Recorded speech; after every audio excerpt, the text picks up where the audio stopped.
এই যে সরষা ক্ষেত, ফুল নাই, সরষা হয়ে গেছে। সকাল সকাল সরষা খেতে হাঁটা শুরু করলাম।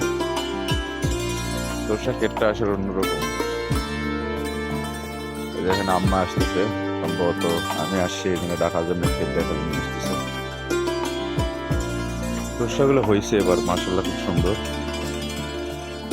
আমরা ছোটবেলায় সরষা ক্ষেত থেকে অল্প অল্প একটা দুটো করে সরষা চুরি করতাম, কইরা সেটা চাটনি বানাইতাম, বানায় খাইতাম। এটা আমার বড় ভাই আছে, মজিম ভাই, এই তোমাকে ভিডিও করেছি, ভাইরাল করে দেবো। তুমি সকাল সকাল আমার দাদিক থেকে কাম কাজ বাদ দিয়ে বিলত চলে আসছিন। হ্যাঁ, এই যে তোমাকে ভিডিও করে ভাইরাল করে দিন কিন্তু।